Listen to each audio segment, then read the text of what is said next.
In this video, we're going to talk about a strategy that you can use if you feel like you're performing a little bit afraid. Hey there, I'm Eli Straw, mental performance coach and the founder of SuccessStartsWithin.com. Now, during a game, why would you be performing with fear? Why would you be afraid?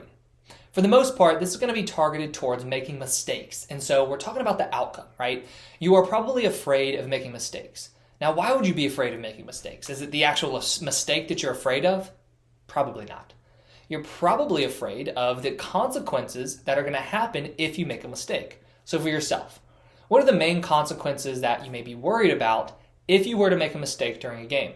Are some of them going to be getting benched, maybe getting yelled at, maybe having your teammates mad at you, maybe losing your starting spot, maybe losing the game for your team and feeling really embarrassed, maybe having all of your training and all your hard work not be worth it because you made a mistake?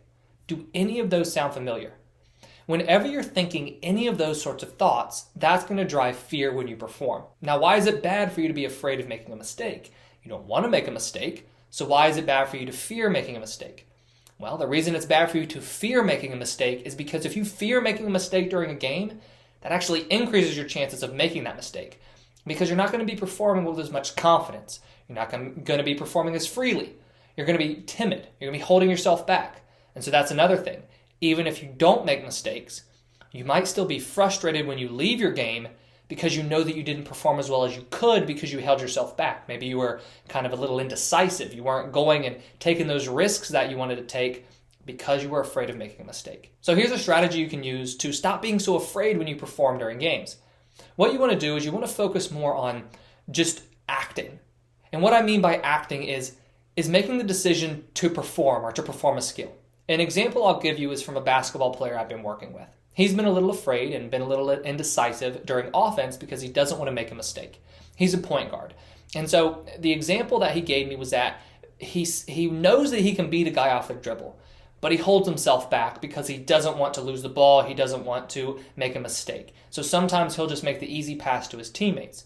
But that's frustrating him because he knows he's holding himself back. And so what we talked about was, what is something that would trigger you to say, okay, if I see that, I'm going to be able to beat my guy off the dribble, or I'm going to at least try to. And he said if the guy is standing flat-footed square towards him, he knows that he can probably have a pretty good chance of beating him off the dribble. I said, okay, so if that's that kind of trigger, I want you to look for that. And for this next week, if you see that, I want you to attempt to beat him off the dribble. And the most important piece of this is how he then evaluates himself afterwards. It's not about whether he got past his defender or he scored or he made a turnover. Right now what we're working on is overcoming the fear. So I said to evaluate yourself on whether or not you did it well, it's just whether or not you attempted, whether you decided, okay, I'm going to try to beat him off the dribble.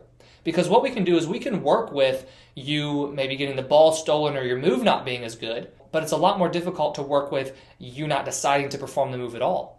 So right now, in the beginning, you're working on overcoming this fear. So for yourself, I encourage you to think about something similar in relation to your sport. What's a decision you want to make that right now you feel like you're being afraid to make, so you're holding yourself back from making? And then decide what is one cue that I can decide upon, that if I see that, I'm going to do this. An example would be a pitcher who is afraid of throwing his curveball right now because he knows that he hasn't been very good with his curveball. He's afraid of throwing it in the dirt. What would be a situation where he could throw that curveball? Maybe there's nobody on base. You have 1 or 2 strikes on the guy. In that case, you might say, okay, I'm going to give myself permission to throw this curveball right now so I can get comfortable with making that decision. And then after you get comfortable making that decision, and while you're getting comfortable with it, you can work on fine-tuning those mechanics and getting actually better at the skill. But right now, the most important thing is overcoming that fear, because when you're performing with fear, you tend to hold yourself back.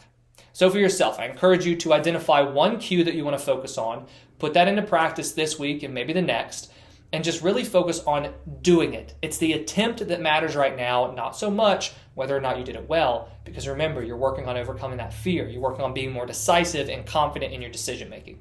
If you have any questions, please feel free to leave them in the comments below. If you like this video, please hit that like button and subscribe if you haven't already. I put out new videos each day on sports psychology and mental training. Thank you for watching, and I wish you the best of success in all that you do.